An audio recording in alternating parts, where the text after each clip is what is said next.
우리에게 주신 하나님 말씀은 신약성경 고린도후서 4장 16절에서 18절까지 말씀입니다. 신약성경 고린도후서 4장 16절에서 18절까지 말씀 길지 않기 때문에 저와 함께 한 절씩 함께 봉독하도록 하겠습니다. 그러므로 우리가 낙심하지 아니하노니 우리의 겉사람은 낡아지나 우리의 속사람은 날로 새로워지도다. 우리가 잠시 받는 환난에 경한 것이 지극히 크고 영원한 영광에 중한 것을 우리에게 이루게 함이니 우리가 주목하는 것은 보이는 것이 아니요 보이지 않는 것이니 보이는 것은 잠깐이요 보이지 않는 것은 영원함이라. 아멘. 네, 오늘 말씀 제목 다 함께 크게 같이 읽었으면 좋겠습니다. 우리는 낙심하지 않습니다. 다시 한번, 우리는 낙심하지 않습니다. 옆에 있는 분에게 축복하며 인사하겠습니다. 낙심하지 맙시다. 이렇게 인사. 네, 낙심하지 맙시다. 이렇게 인사하면 좋겠습니다. 네. 낙심이라는 말이 참 이게 말 자체가 너무 재밌어요. 그죠? 마음은 심자에다 떨어질 낙자입니다. 그러니까 마음이 툭 하고 떨어지는 거예요. 마음이 철렁하고 내려앉는 게 낙심입니다. 여러분 살다 보면은 낙심될 때가 참 많습니다. 너무 기대했던 합격만 기대하고 막 기대하고 있었는데 갑자기 죄송합니다. 뭐 탈락입니다. 얘기 들으면은 마음의 낙심이 턱 하고 떨어져요. 그래서 저도 제 인생에 많은 낙심의 경험이 있지만 특히 이제 시험 때가 제일 그런 것 같아요. 확실히 시험 때 분명히 막 조바심 내면서 시험 준비를 했는데 툭 떨어지면은 사람이 마음이 툭 이렇게 낙심이 되죠. 독일에서는 모든 시험이 아마 그런 것 같아요. 모든 시험이 그런 것 같은데 뭐냐면 제가 본 모든 종류의 시험들이 2번만 기회가 있습니다. 딱 2번. 독일어 시험도 2번 기회가 있어요. 2번 떨어지면 이제 답이 없어요. 그러니까 독일어 시험도 2번까지 볼 수 있고, 그래서 거기서 떨어지면은 다른 지역으로 옮겨가서 또 시험 봐야 돼요. 그 시험은 대학교에서 하는 시험 못 봅니다. 그래서 2번만 시험 있고, 그다음에 신학을 전공한 사람들은 이제 고전어라고 해서 헬라어, 히브리어, 라틴어 이 3가지 고전어를 배워야 되거든요. 근데 이게 그 독일 애들 김나지움 인문계 다녔던 독일 애들은 고등학교 때부터 배우는 언어들이에요. 라틴어, 그리스어 이런 것들을 얘네들은 원래 문화가 그러니까 우리나라 애들 한자 배우듯이 이렇게 고전어를 이렇게 배웁니다. 그래가지고 걔네들이 대학 가서 시험을 보면 물론 얘들도 열심히 하지만 그래도 잘해요. 근데 이제 우리는 이게 막 성경 히브리어 조금 배우고 성경 헬라어 이런 거 조금 배우다가 거기 가가지고 독일말도 힘들어 죽겠는데 거기서 독일말로 라틴어를 배우고 독일말로 그리스어를 배우려니까 이게 사람이 미치는 거예요. 너무너무 어렵고. 그래서 시험을 봤는데 히브리어는 다행히 교재가 성경이니까 그래도 한국 목사님들이 성경은 잘 알잖아요. 그래서 이제 히브리어는 그렇게 넘어가는데 그리스어를 시험 보면 그리스어는 플라톤을 배워요. 플라톤으로 시험을 봐야 되고 그다음에 라틴어는 키케로를 시험 봐야 된단 말이에요. 열심히 시험 공부를 해가지고 제가 그거 하다가 약간 목에 디스크가 왔습니다. 이게 사전을 펴놓고 인터넷 검색도 안 되거든요. 그러니까 이따시만큼 두꺼운 사전을 펴놓고 그걸 계속 이렇게 써야 돼요. 막 쓰고 이렇게 막 사진 찾고 이렇게 시간 안에. 그러니까 몇 달 동안 그거 하다 보니까 이 목에 약간 디스크가 와요. 계속 이렇게 하니까.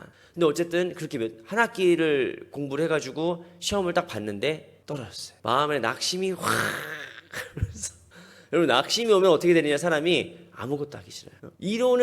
머리는 알지. 지금 떨어졌으니까 어떻게 해야 되겠어요? 다음 학기에 이제 마지막 시험 기회니까 시험 기회를 또 신청을 하고 더 열심히 해가지고 붙으면 되잖아요. 그런데 낙심이 되면은 아무것도 하기 싫고 왜냐면 또 이게 마지막 한 번 기회니까 요거 떨어지면 어떻게 됩니까? 이사를 가야 돼요. 그러니까 한마디로 이게 어떤 뜻이냐면 경기도에서는 더 이상 시험 볼 기회가 없는 겁니다. 그러니까 강원도로 가야 돼. 그러니까 주소지를 이전해서라도 복잡한 행정적인 절차가 있기 때문에 이게 다음에 떨어지면 안 되거든요. 그러니까 막 사람이 긴장하고 막 두근두근하고 막 그렇게 되는 거예요. 낙심이란 게 뭡니까? 마음이 툭 하고 떨어지는 거죠. 근데 오늘 성경에 나오는 이 낙심이란 말은 그리스어로 엥카케오라고 합니다. 엥카케오. 엥은 이제 영어로 인사이드 할 때 그 인이고 카케오라는 말은 코스라고 하는 bad, 영어로 bad, 나쁘다는 거예요. 그러니까 엥카케오라는 말은 뭔 뜻이냐면은 나쁜 게 계속 안으로 들어온다. 내가 계속 나쁜 것으로 들어간다. 이 뜻이에요. 우리말을 낙심은 마음이 툭 하고 떨어지는 거고 그리스어 엥카케오는 뭔가 나쁜 게 계속 내 마음속에 들어오는 거예요. 내가 가만히 있으려고 하는 나쁨 속으로 계속 들어가는 거죠. 뭡니까? 그냥 기분이 가라앉는 정도의 어떤 나의 감정을 얘기하는 것이 아니라 내가 계속 어떤 어려움과 고난을 앞에 두고 어떤 생각이 드냐면은 이제는 틀렸어. 이제는 답이 없어. 아무리 열심히 해봐야 소용이 없어. 라고 하는 마음이 이제 무기력으로 계속 마음이 깔려 들어가는 거예요. 이런 걸 뭐라고 합니까? 요즘 말로 우울이라고 합니다. 요즘 이걸 우울이라고 더 많이 표현해요. 뭐냐? 일어나는 걸 알아. 내가 다시 힘을 얻고 힘을 내고 열심히 해봐야 되는 거 아는데 그게 안 되는 거예요. 왜입니까? 내 마음속으로 카코스, 나쁜 것들이 계속 들어온다고. 나쁜 생각밖에 안 드는 거예요. 그러니까 여러분, 사람이 특히 이게 언제 찾아오냐면 내가 힘이 있고 건강하고 내가 아직 능력이 있고 젊을 때는 별로 이런 생각이 잘 안 들어요. 여러분 젊었을 때는 애들이 그냥 몇 번 방황하다가 돌아올 수 있잖아요. 근데 이제 은퇴를 했거나 나이가 들거나 몸이 예전 같지 않거나 아니면 경제적으로 옛날보다 좀 많이 떨어졌거나 그러면은 사람이 무기력이 학습이 됩니다. 계속 무기력이 학습되면서 내가 뭐하러 이렇게 살았나? 내가 뭘 위해서 이렇게 살았나? 이제 와서 내가 뭘 더 할 수 있겠나? 이런 낙심이 선한 삶을 포기하고 싶은 낙심이 들게 되는 것이죠. 나쁜 마음이 들게 되는 겁니다. 그런데 오늘 말씀은 우리에게 사도 바울이 뭐라고 얘기했느냐? 그러므로 우리는 낙심하지 아니한다 라고 얘기하는 거예요. 우리는 낙심하지 않는다. 뭔 말입니까? 우리 마음이 툭 하고 떨어지지 않는다. 동시에 우리 마음에 나쁜 것들이 틈타지 못한다는 거예요. 틈타지 못한다. 내가 나쁜 것 속으로 굴복해 들어가지 않는다는 겁니다. 나이가 들어도 나이 든 것 때문에 내가 굴복하지 않는다는 거예요. 몸이 아파도 아픈 것 때문에 내가 거기에 쓰러지거나 넘어지지 않는다는 겁니다. 어떻게 그럴 수 있을까요? 여러분, 어떻게 그럴 수 있을까요? 뭐 사도 바울이 하이닉스를 샀나? 응? 사도 바울이 뭐 이렇게 대형주를 갖고 있어서 그런 걸까요? 응?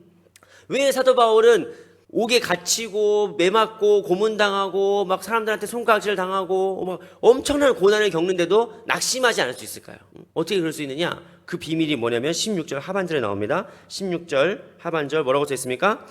우리의 겉사람은 낡아지나 우리의 속사람은 날로 새로워지는도다. 사도 바울이 왜 낙심하지 않을 수 있느냐? 내 겉사람은 낡아지고 죽어가고 늙어갈 수 있지만 내 속사람이 어떻게 된다? 늘 새롭게 되기 때문이다. 그러니까 낙심하지 않은 근거가 뭐냐면은 속사람 때문이라는 거예요. 속사람.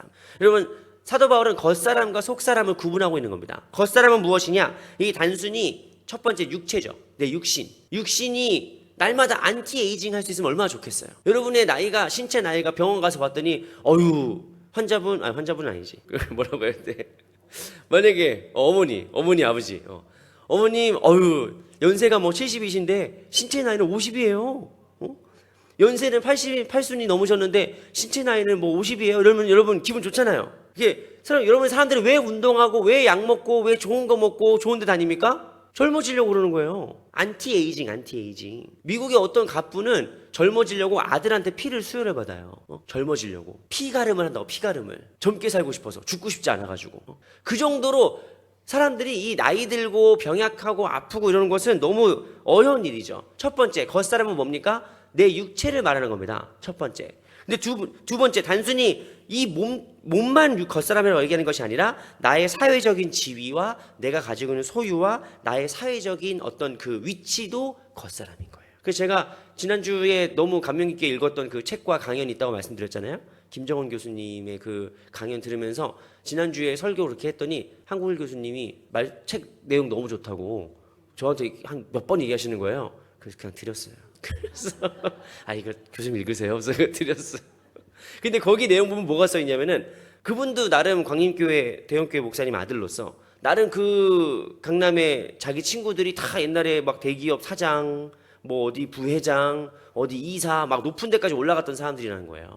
근데 이 친구들 막 대단했던 애들인데 나이 60이 넘고 나니까 사람을 만나는데 뒤로 빼더래. 사람을 만나는데 뭐 인사해 내가 아는 분이 예 그래서 뒤로 빠지는 거예요. 그 옛날에 잘 나갔던 남자들이 40대 50대에 회사에서 거의 뭐 호령했던 남자들이 다 이렇게 뒤로 빠진다는 거예요. 그 교수님이 왜 그러지?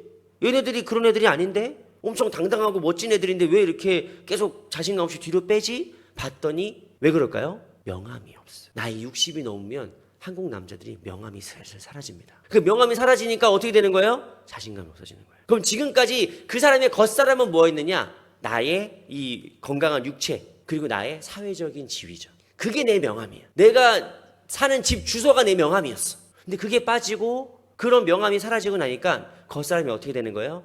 낡아지는 거예요. 겉사람이 너무 초라해지는 거예요. 여러분 이 겉사람이 낡아진다라고 해서 이 낡아진다는 말은 그리스 말로 되게 어려운 말이에요. 디아푸테레이 네타이 뭐 이러는데 이거 뭐 단어 발음을 아실 필요는 없고 낡아진다는 것은 시간이 지나서 이렇게 쇠약해진다는 뜻도 있지만 동시에 어떤 뜻이 된다? 없어진다. 부패된다는 뜻도 있습니다. 아무리 아름답고 비싼 과일을 여러 개 놔뒀더라도 이거 일주일만 냅두면은 이게 쓱 썩어요. 한 달 지나면은 냄새나요. 썩어가지고. 어떻게 됩니까?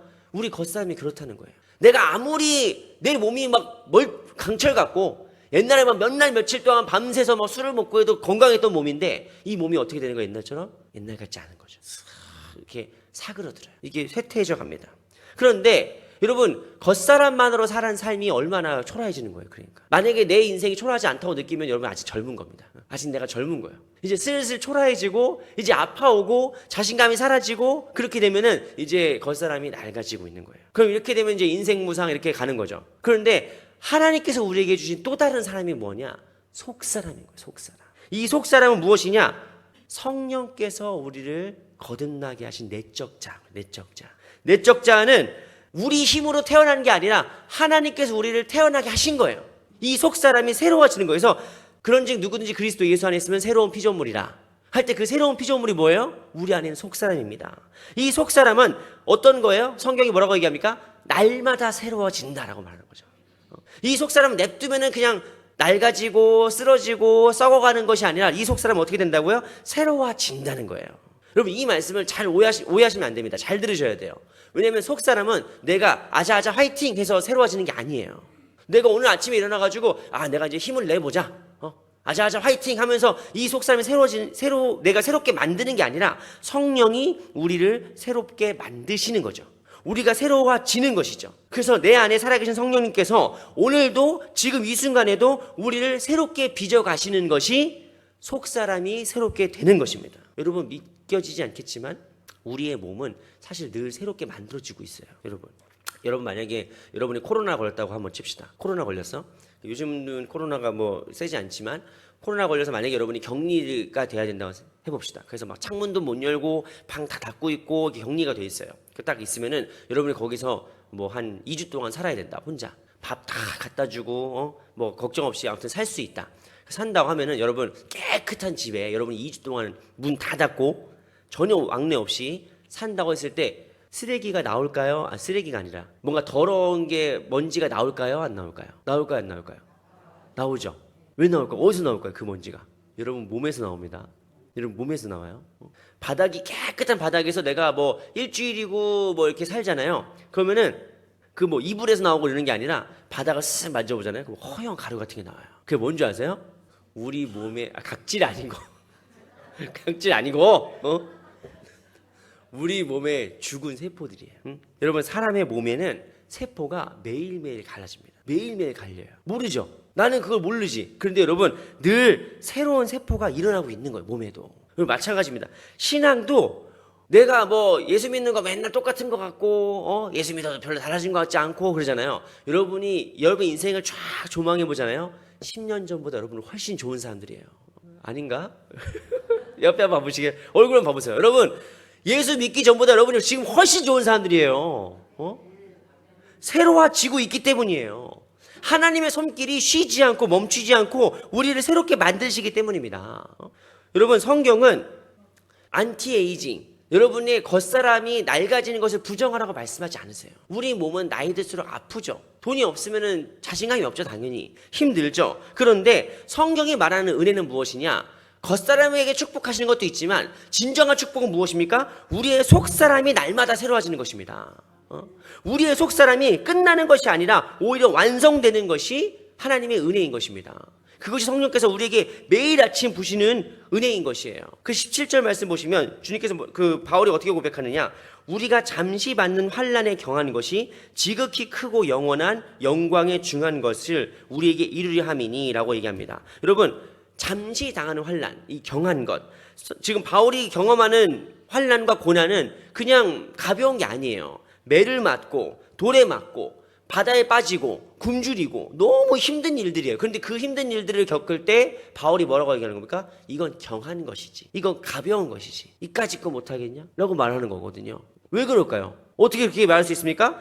사도 바울이 지금 바라보고 있는 것은 무엇이냐면은 앞으로 이제 우리에게 다가오는 지극히 크고 영원한 영광의 중한 것을 바라보기 때문이에요. 뭐죠? 더 중요한 것, 비교할 수 없는 거죠. 그럼 비교급이 있고 이 영어와 이 그리스어, 이 인도 게르만 언어에는 원형이 있고 비교급이 있고 최상급이 있습니다. 그죠? 비교, 굿의 비교는 뭐죠? better, better. 이건 좋은 거지. 돈은 좋은 거지. 그런데 더 좋은 건 뭐냐? 금이든 뭐든 어쨌든 그런 이게 비교가 되는 거죠. 비교가. 근데 최상급은 비교가 안 되는 거예요. 비교할 수 있는 게 아니에요. 바울은 뭐라고 얘기합니까? 내가 지금 당하는 것들은 때로는 가벼운 게 있을 수 있고 때로는 무거운 게 있을 수 있고 때로는 귀천이 있을 수 있지만 이제 앞으로 우리에게 다가오는 건 무엇이다? 비교할 수 없는 것이다. 비교할 수 없는 것. 최상의 것이에요. 최상의 것. 여러분 우리 인생에 최상의 것들이 있어요. 그게 가장 대표적인 게 뭡니까? 배우자라고 나와야 돼요. 내 남편, 내 아내라고 얘기가 나와야 여러분 행복한 거거든. 이제 보통 많은 분들에게 한국 분들에게 나에게 100억을 갖다 줘도 안 바꿀 게 뭐예요? 내 자식이거든요. 원래는 배우자라고 나와야 돼요. 다른 것과 비교할 수 없는 것. 그것들이 우리 인생에 사실 많아지는 게 행복이에요. 돈 주고 살 수 있는 거는 돈 있으면 사면 되잖아. 돈 주고도 살 수 없는 최상의 것들이 인생에 많아져야 돼요. 근데 아무리 그런 게 없다고 하더라도 주님께서 우리에게 뭘 주시는 거예요? 가장 최상의 부활의 영광과 천국의 소망을 주시는 겁니다. 그래서 하나님께서 우리에게 오늘 사도 바울은 우리에게 어떻게 권면하느냐? 그것을 주목하라고 가르치고 있습니다. 18절 말씀 보시면 우리가 주목하는 것은 우리가 뭘 바라보고 있느냐? 너희가 바라봐야 될 것이 무엇이냐? 지금 이 낡아지는 겉사람이 아니라 새로워지는 속사람이고 두 번째 우리에게 다가오시는 종말론적인 소망이다. 우리가 뭘 바라봐야 되냐? 여기서 주목한다는 말은 그리스 말로 스코페오라고 합니다. 스코페오라는 말에서 여러분 영어 단어가 스코프, 텔레스코프, 멀다. 스코프, 주목한다. 그러니까 뭐죠? 텔레스코프, 망원경. 마이크로스코프, 미세하다. 스코프, 바라본다, 주목한다. 그러니까 마이크로스코프는 현미경. 다 아시잖아요. 그죠? 우리 다 아는 단어. 그러므로 보십시오. 오늘 성경에 이 논리가 뭐냐면 우리는 낙심하지 않는다는 거예요. 우리 마음이 툭 하고 떨어지지 않아. 내 마음이 낙심되지 않아. 내 마음에 엔카케오, 나쁜 게 들어오지 않아. 왜 그러냐? 내 속사람이 날마다 새로워지기 때문이에요. 주님께서 내게 주신 속사람이 날마다 새로워지고 날마다 새로워짐을 당하기 때문이에요. 그러므로 우리가 해야 될 것은 무엇이냐? 우리의 눈을 바로 보라는 거지. 주목하라는 거지. 뭘 주목합니까? 내 속사람이 새로워지고 있는 것에 주목해야 되고 두 번째 저 천국에 하나님께서 우리에게 주실 하늘의 영광 주님의 그 종말적 소망을 우리가 주목할 때 우리가 낙심하지 않을 수 있는 겁니다. 그러니까 이 논리가 우리가 낙심하지 않습니다. 속사람이 새로워집니다. 그러므로 우리가 주목합니다. 이 논리를 우리가 거꾸로 해야 실천이 되는 거예요. 어떻게 합니까? 오늘 이 시간 뭘 주목해야 돼요? 여러분 첫 번째 내 마음을 주목하고 내 속사람을 주목하고 두 번째 내게 주시는 하나님의 그 천국 소망을 주목해야 돼. 이 두 가지를 주목하면 우리가 어떻게 됩니까? 속사람이 새로워짐을 당하게 되고 그리고 우리가 낙심하지 않을 수 있는 겁니다. 여러분 이 말씀이 이 상반기를 지나온 2026년 우리에게 주시는 하나님의 말씀이라고 생각하고 우리가 이 말씀을 잘 받으면서 이 하반기에 우리가 정말 바라봐야 될 것이 무엇인지를 바라보고 집중하고 주목해서 낙심하지 않는 저와 여러분 모두가 다 되기를 주님의 이름으로 축원합니다. 우리 이 시간 함께 찬양하고 기도하려고 하는데 찬송가 301장 우리 함께 찬양하면서 우리가 진정으로 바라봐야 될 것이 무엇인가 한번 돌아보고